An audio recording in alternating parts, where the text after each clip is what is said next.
오늘은 바로 2025년 1월 1일 첫날, 첫 시간입니다.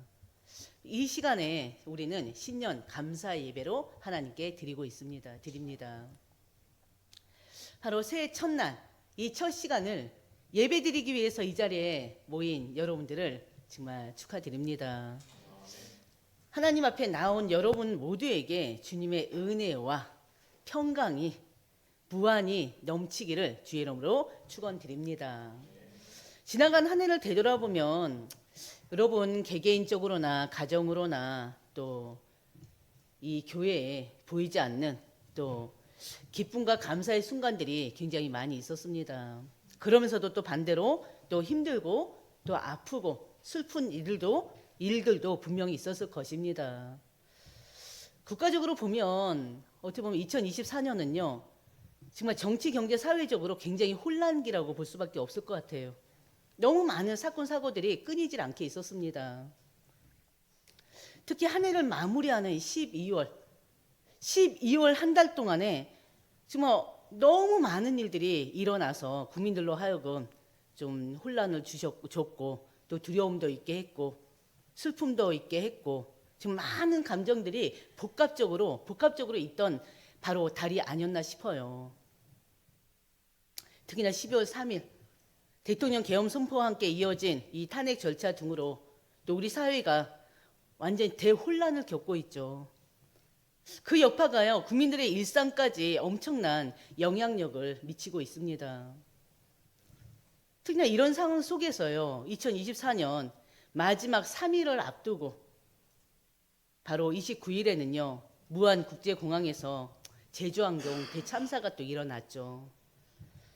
이 사고로 179명의 소중한 생명들이 희생되는 아주 가슴 아픈 일을 또 우리는 또 TV를 통해서 또 마주하고 있습니다. 어떻게 보면요 12월 2024년 마지막을 장식해야 되는 마지막 달에 우리 국민들에게는요 굉장히 큰 아픔과 슬픔과 애통함을 안겨주면서 한 해를 마감하게 됐습니다. 이러한 대의 혼란 속에서 이 깊은 고통 속에서 우리 그리스도인들 무엇을 바라보고 살아야 되겠습니까? 또 어디서 위로와 소망을 찾아야 됩니까? 이런 혼란 속에서 우리가 의지할 수 있는 것은요 다른 게 없어요. 변함없는 하나님의 사랑입니다. 2024년 우리 교회 원단 말씀은요 그리스도의 사랑이 우리를 강권하시도다. 바로 이 말씀이에요. 이 말씀은요 단순히 위로의 말씀이 아닙니다. 이 말씀은요 혼란과 슬픔 속에서도 우리를 붙들어 주시고요 또 앞으로 나아갈 힘과 방향을 제시하는 바로 하나님의 말씀, 능력의 말씀입니다. 새해를 맞이한 오늘 이 시간 그리스도의 사랑이 우리를 강권하신다는 이 말씀을 통해서 이 혼란의 시대에 우리가 어떻게 살아가야 될지 함께 묵상하는 시간이 되시기를 주의 이름으로 축원드립니다. 특히나 원단 말씀, 1년을 살아가야 되는 말씀인 만큼 여러분들이 정말 내 개인에게 하나님이 어떤 음성을 들려주시는지 잘 들으시길 바랍니다. 각 가정에 이 교회에 주시는 말씀이 있어요. 전도 선교를 위해서 우리에게 꼭 붙잡아야 될 말씀이 있습니다. 그래서 우리 강단에서는요 우리 지난 한 해 동안 요한복음을 통해서 은혜를 누렸습니다. 근데요 지나간 몇 달 동안에 계속 반복된 단어가 유일하게 더 많았던 때가 있었어요.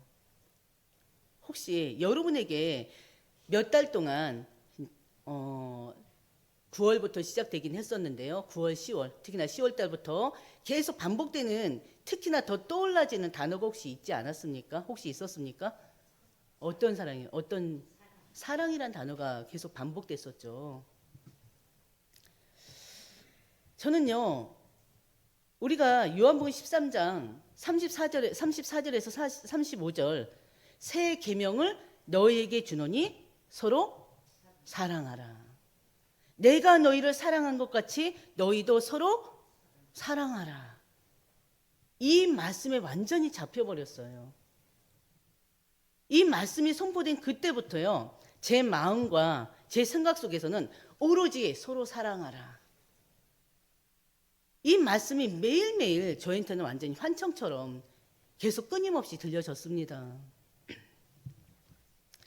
심지어 원단 말씀을 두고 본격적으로 기도를 시작했을 때도요, 또 눈만 감으면 서로 사랑하라. 내가 너희를 사랑한 것 같이 너희도 서로 사랑하라. 이 말씀만 들려지더라고요. 그래서 다른 말씀을 붙잡지 못했어요. 그래서 심지어는 아예 성경에 있는 사랑이라는 단어를 다 찾아봤어요. 아주 많죠. 왜? 이 사랑이란 단어를 갖다 놓치지 못하게 하는 분이 하나님이시잖아요. 선포해야 될 말씀이 얼마나 많습니까?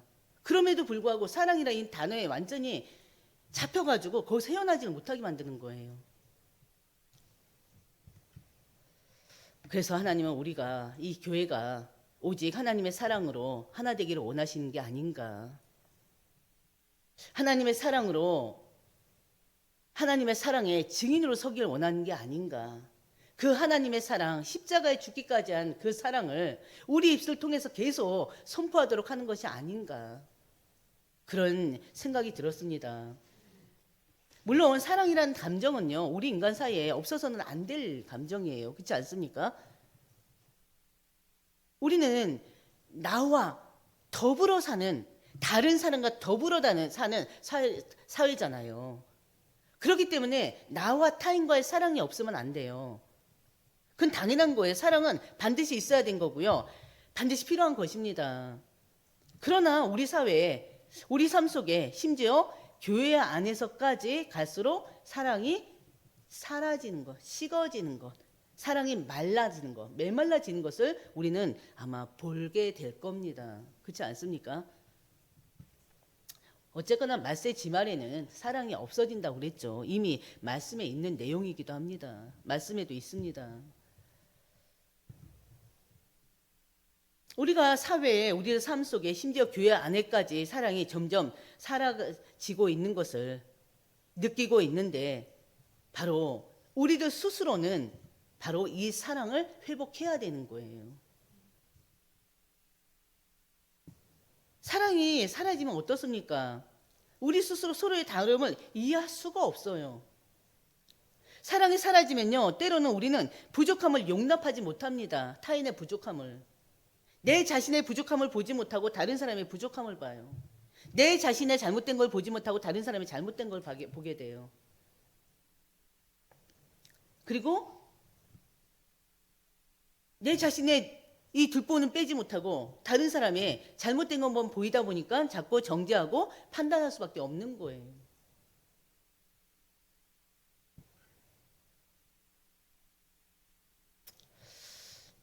우리는요, 주님의 말씀에 귀를 기울여서요, 다른 어떤 것보다 사랑을 먼저 회복해야 되지 않나 싶습니다. 사랑은요, 선택사항이 아니고요, 하나님의 명령입니다. 그렇죠? 사랑은 우리가 해도 되고 안 해도 되는 게 아니에요. 하나님의 명령이에요. 하나님의 명이에요. 어명. 하나님 만왕의 왕 대신 이 하나님의 어명이에요. 그렇지 않습니까? 결국 기도 가운데 붙잡은 말씀이요, 그리스도의 사랑이 우리를 강권하시도다, 이 말씀을 붙잡게 된 것입니다. 첫 번째 우리가 나눈 말씀은요, 강권하시는 그리스도의 사랑입니다. 바로 14절에서 17절 말씀입니다. 강권하다는요, 원어로 붙잡다, 압박하다, 강하게 이끌다는 뜻이기도 합니다. 14절 우리 다 같이 볼까요? 14절, 그리스도의 사랑이 우리를 강권하시는도다. 우리가 생각하건대 한 사람이 모든 사람을 대신하여 죽었은즉 모든 사람이 죽은 것이라. 아멘. 그리스도의 사랑이 우리를 강권하신다는 것은요, 그 예수님의 사랑이 우리를 감동시키는 차원을 넘어서 우리의 삶을 지배하고 변화시키는 강력한 힘임을 말씀하고 있는 것입니다. 첫 번째요, 강권하시는 그리스도의 사랑은 죄인을 위한 희생적인 사랑입니다. 한 사람이 누굽니까? 예수님이잖아요. 한 사람 예수님의 죽음은요, 우리 죄를 대신 짊어지신 대속의 죽음입니다. 속죄의 죽음입니다. 모든 사람이 죽은 것이라 그랬어요. 우리가 그리스도의 죽음과 연합됐다는 뜻을 말합니다. 로마서 5장 8절이요. 우리가 아직 죄인 되었을 때 그랬습니다. 말씀 보겠습니다. 우리가 아직 죄인 되었을 때 그리스도께서 우리를 위하여 죽으심으로 하나님께서 우리에 대한 자기의 사랑을 확증하셨느니라. 하나님께서 우리에 대한 사랑을 확증하셨는데, 하나님 자기 자신의 사랑을 확증하셨는데 그 사랑이 바로 뭡니까? 그리스도께서 우리를 위하여 죽는 거예요. 예수님께서 십자가에 보여주신 그 사랑을 우리 너무나 잘 알지 않습니까? 바로 그 사랑은 조건 없는 사랑입니다. 무조건적인 사랑입니다. 그 예수님의 그 십자가에 죽기까지 한 그 사랑의 깊이와 넓이는 우리 인간이 이해할 수가 없는 사랑이에요. 우리 인간의 이해를 완전히 초월합니다. 그렇지 않습니까? 바로 예수님의 십자가 죽으심은요, 두 번째, 단순히 우리 죄를 사하기 위한 것만은 아니에요. 예수님의 십자가 죽음은 우리 인간의 죄를 위한 대속의 죽음이잖아요. 그렇지 않습니까? 속죄의 죽음이잖아요. 제 용서를 위한 거잖아요. 근데 그것만이 아니고 우리의 삶의 방향과 목적을 바꾸기 위한 죽음이라는 것입니다. 무슨 말인지 모르겠죠. 15절 한번 볼게요. 같이 보겠습니다. 천천히. 그가 모든 사람을 대신하여 죽으심은 살아있는 자들로 하여금 다시는 그들 자신을 위하여 살지 않고 오직 그들을 대신하여 죽었다가 다시 살아나신 이를 위하여 살게 하려 함이라. 여기 말씀 안에 답이 다 있잖아요. 그렇죠? 예수께서 모든 사람을 대신하여 죽으심은 다시는 그들 자신을 위해 살지 않고 그랬습니다. 바로 예자를 완전히 내려놓는 것을 말하는 거예요. 다시는 자신을 위해 살지 않고 복음 이전에 그 자신, 나밖에 몰랐던 그때 그 예자를 완전히 내려놓고 이걸 말하는 것입니다. 더 이상 나만의 성공과 나만의 행복만을 추구하지 않는 것을 말하는 것입니다. 그들 자신을 위하여 살지 않고는. 더 이상 물질과 명예, 권력 등이 삶의 목표가 아닌 것을 말하는 것입니다. 하나님의 뜻보다 우선했던 자신의 욕심을 완전히 내려놓는 것을 말하는 것입니다. 주님의 대속의 죽음은요, 오직 그들을 대신하여 죽었다가 다시 살아나신 이 그분이 누굽니까? 예수 그리스도죠. 바로 주님을 위하여 살게 하기 위함이라는 거예요. 아멘. 우리가 사는 이유가 바로 뭡니까? 주님을 위해서 살아야 되는 거예요. 주님의 일을 위해서. 그렇죠? 우린 더 이상 우리 자신을 위해서 사는 존재가 아니라는 것입니다. 그렇죠? 근데 우리는 절대 못 내려놔요. 내려놓을 수가 없어요. 내려놓는다 하면서도 어느 순간 다시 또 나를 위한, 나 자신을 위한, 내 가정을 위한, 내 자식을 위한 오로지 모든 기준이 나가 돼버려요. 우리가 되진 않아요. 나가 돼요. 모든 중심이 나가 됩니다. 다시 한번요. 우린 더 이상 우리 자신을 위해 사는 존재가 아닙니다. 이게 참 쉽지가 않아요. 그렇죠? 모든 삶이 우리를 구원하신 그리스도 예수께 드려지는 삶이 되어져야 됩니다. 예수께 드려지는 삶은 바로 뭐예요? 그렇다고 우리에게 뭐 자유를 안 주는 건 아니잖아요. 모든 삶의 기준이 오직 예수 그리스도. 모든 삶의 기준이 그분을 통해서 나오는 말씀. 모든 삶의 기준이 예배, 모든 삶의 기준이 기도, 모든 삶의 기준이 하나님께 영광 돌려드리는 찬양, 감사, 은혜, 그 삶을 살아야 되는 것입니다. 한마디로 영적인 삶을 살아야 되는 거예요. 우리의 모든 삶이 하나님께 영광 돌려드리는 삶을 살아야 되는 것입니다. 그걸 말하는 거예요. 주님을 위해 사는 삶이요, 그리스도의 삶입니다. 주님을 위해 사는 삶을 갖다가 우리는 뭐라고 그래요? 신앙생활이라고 그러죠. 근데 이게 쉽지가 않다니까요. 말로는 주님을 위한 삶인데 주님을 위해서 내 시간을 드릴 수가 없어요. 말로는 주님을 위해 살기로 결단합니다. 또 주님을 위한 삶을 살게 해주세요. 기도도 합니다. 근데 예배 자리에 나올 수가 없어요. 왜? 예배보다 더 중요한 게 많거든요. 시간을 드리고 물질을 드릴 수가 없어요. 왜? 그 시간보다, 그 물질보다 다른 것들이 먼저 해야 될 게 너무 많거든요. 근데 하나님은요, 모든 우선순위가 하나님이 먼저, 하나님의 것이 하나님께 드려지는 시간이 되기를 원합니다.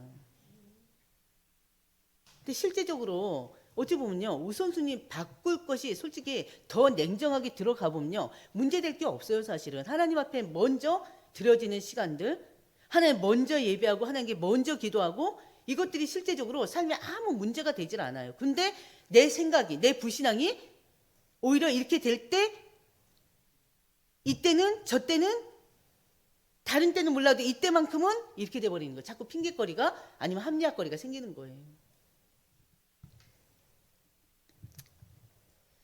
우리 삶을 위한 삶이 아니라 주님께 드려지는 삶을 살아야 됩니다. 오직 예수께 드려지는 삶을 살아야 됩니다. 17절 다 같이 보겠습니다. 그런즉 누구든지 그리스도 안에 있으면 새로운 피조물이라 이전 것은 지나갔으니 보라 새 것이 되었도다. 아멘. 바로 세 번째요. 우리 모두는 그리스도 안에서 새로운 피조물이 되었습니다. 어떻게 새로운 피조물이 됐습니까?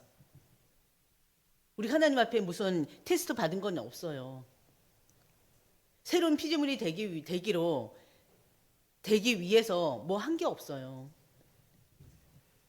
이 말씀은요, 우리가 예수님 믿고 받아들임으로써 전적으로 새로운 존재가 됐다는 선언이기도 합니다. 다른 것이 아니라 예수님을 믿고 영접함으로 인해서, 예수님을 믿고 받아들임으로 전적으로 새로운 존재가 됐다, 새로운 피조물이 됐다는 선언입니다. 우리의 노력이나 공로가 아니라 온전히 하나님의 은혜로, 오직 예수 그리스도의 은혜로 우리는 새로운 피조물이 된 것입니다. 예수님의 죽음과 부활을 통해서 우리는 죄와 죽음에서 해방받았어요. 지옥의 권세에서, 사망 권세에서 해방받았습니다. 특히나 하나님의 자녀로 거듭난 새로운 생명, 영원한 생명 얻었습니다. 이 모든 것들이 하나님의 은혜로 되어진 거예요. 이전 것은 지나갔으니 보라 새 것이 되었도다. 우리는 죄와 사망에서 벗어나서요, 하나님 안에서 새로운 존재로 다시 태어났습니다. 이제부터는 우리가 새로운 존재로 다시 태어났기 때문에 과거의 실패, 또 죄책감, 그런 게 잡힐 필요가 없어요.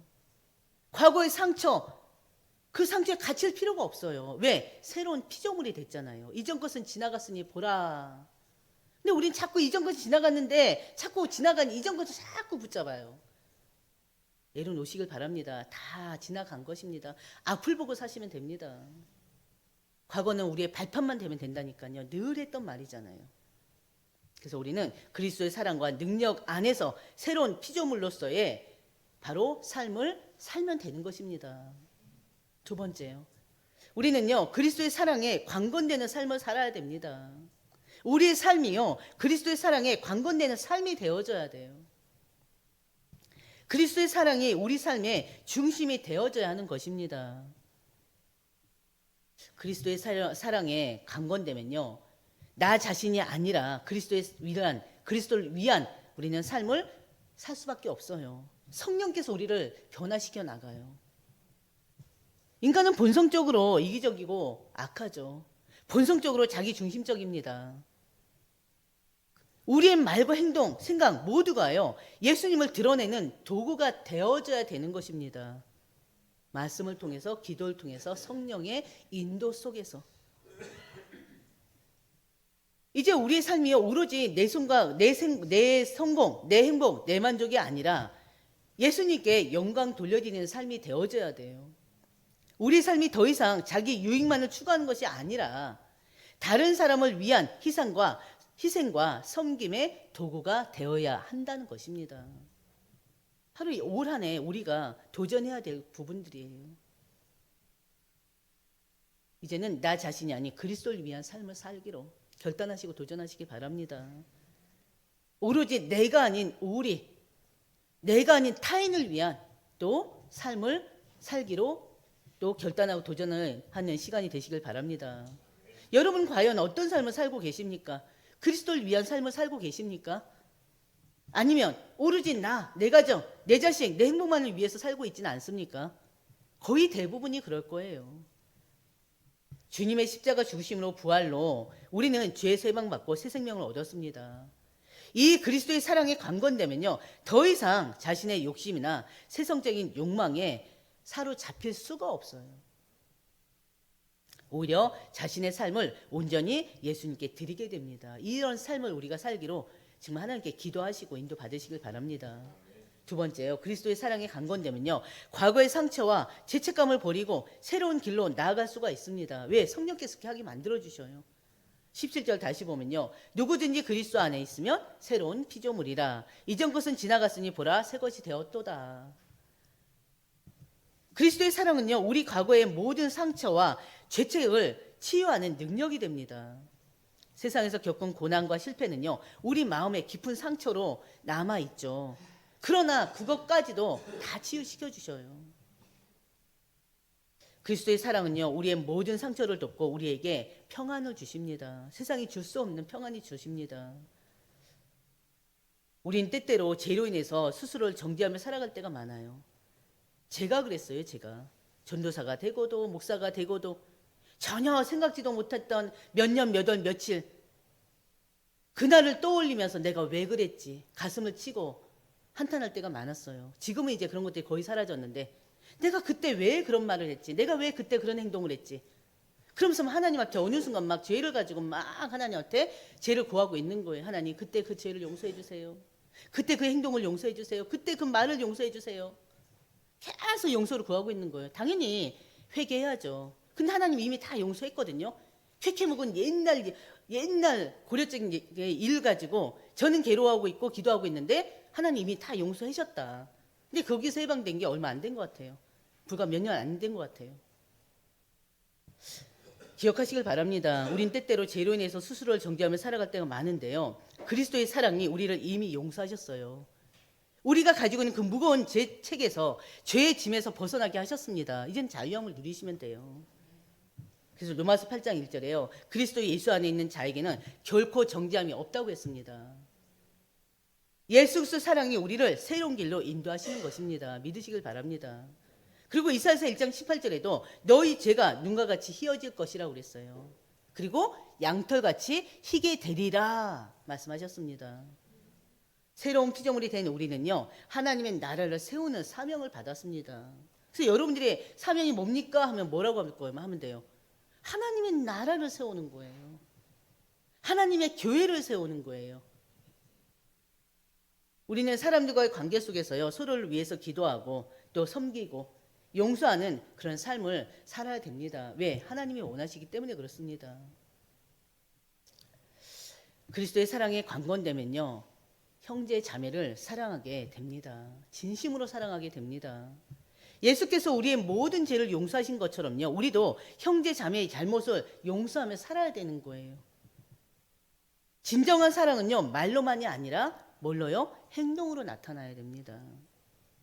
에베소서 4장 32절, 서로 친절하여 불쌍히 여기며 서로 용서하기를 하나님이 그리스도 안에서 너희를 용서하신 같이 하라고 그랬어요.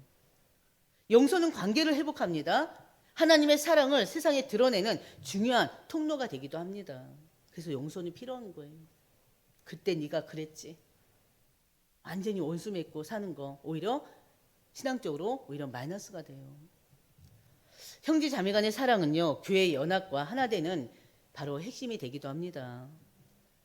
요한복음 14장 35절이요. 우리가 서로 사랑할 때 세상은 우리가 예수님의 제자인 것을 안다 그랬잖아요. 우리 강단에서도 난또 말씀이죠. 그리스도의 사랑에 강권되면요, 우리의 성품과 삶이 완전히 변화됩니다. 그리스도의 사랑은요, 우리의 마음을 부드럽게 만들어요. 그래서 성경 말씀으로 확인했으면 합니다. 바로 골로새서 3장 12절 14절입니다. 골로새서 3장 12절 14절 있나요? 고린도전서 13장 그럼 4절에서 7절이요. 고린도전서 13장 4절 7절 이거는 진짜 우리 여러분들이 항상 마음에 좀 담고 있었으면 좋겠어요. 다 같이 하겠습니다. 사랑은 오래 참고 사랑은 온유하며 시기하지 아니하며 사랑은 자랑하지 아니하며 아니하며 자기의 유익을 구하지 아니하며 성내지 아니하며 악한 것을 생각하지 아니하며 불의를 기뻐하지 아니하며 진리와 함께 기뻐하고 모든 것을 참으며 모든 것을 믿으며 모든 것을 바라며 모든 것을 견디느니라. 아멘. 이게 사랑의 힘이에요. 그래서 저는 이제 이거 끝나면요, 우리 전사님들한테 지금 일거리를 하나 주려고 그래요. 지금 이 귀한 사랑의 문구들을 이것을 너무나 우리가 잊고 살아서 이 문구들을 뽑아서 코팅해서 곳곳에 붙여놓으려고 합니다. 자리자리마다 사랑에 대한 문구들 다 붙여놓을 거예요. 우리 5명 제자들 같이 협력해서 다 해나가시길 바랍니다. 바로 그리스도의 사랑에 강건되면요, 우리가 이렇게 성품이 변화됩니다. 우리의 삶이 이렇게 변화되는 거예요. 이게 바로 하나님의 능력이 아니겠습니까? 우리 스스로가 이렇게 가능해요? 안 되는 일이에요. 세 번째요. 이제는 우리 교회는요, 그리스도의 사랑에 강건되는 교회가 되어야 됩니다. 2025년 바로 그런 교회가 되기를 소원합니다. 바로 교회의 본질은요, 사랑입니다. 교회의 중심은요, 오직 그리스도의 사랑이어야 돼요. 이 교회가 바로 그리스도 사랑이 넘치는 교회가 되시기를 주의 이름으로 축원드립니다. 함께 만들어 가자고요. 오로지 그리스도의 사랑을 중심으로 모든 사역을 계획하고 실천해야 됩니다. 교회는 단순히요, 사람들이 모이는 장소가 아니라요, 그리스도의 사랑을 중심으로 세워진 복음 공동체입니다. 교회는 그리스도의 사랑 위에 세워져야 됩니다. 또 말씀과 기도로 세워져야 돼요.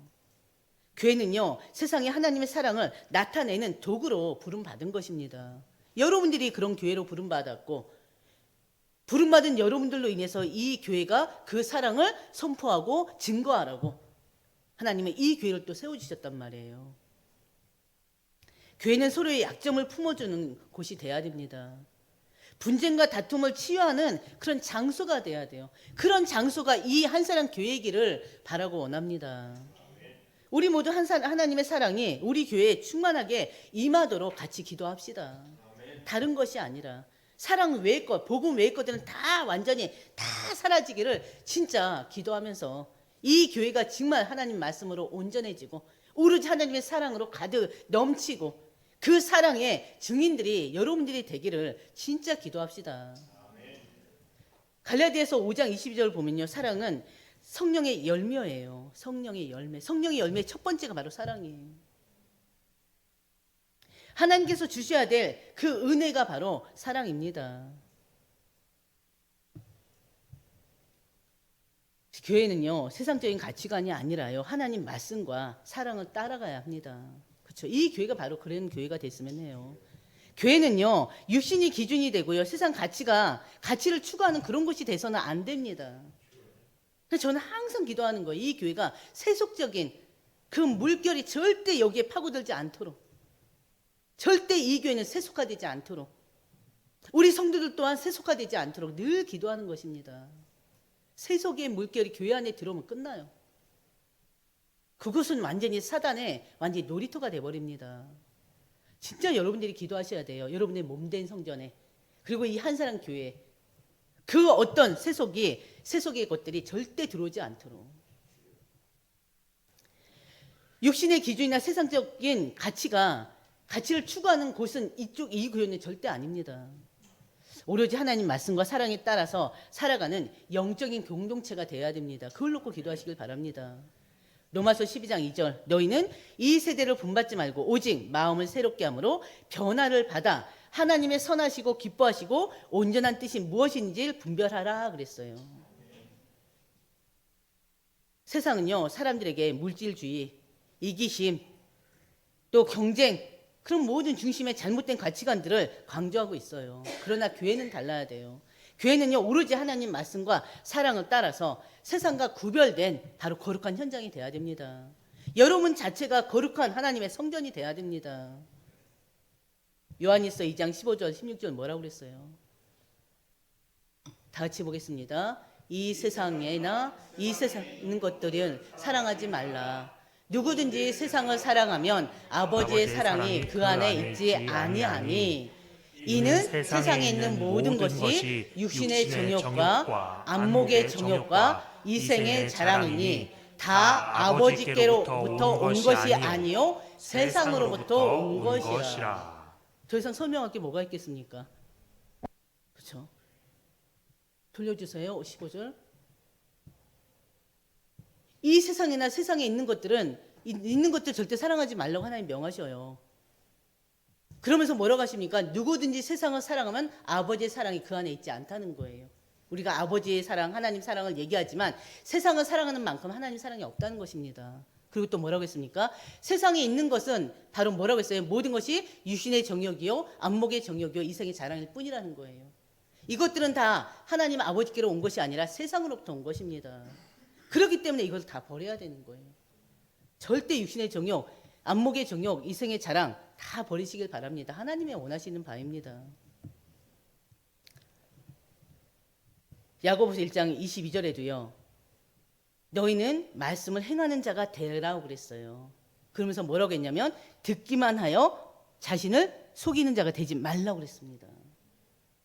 말씀을 행하지 않고 듣기만 하는 건요. 자기를 속인다는 거예요. 반드시 믿음에는 뭐가 따라야 되는 거예요? 행함이 따라야 되는 거예요. 행함이 없는 믿음은 무슨 믿음이다?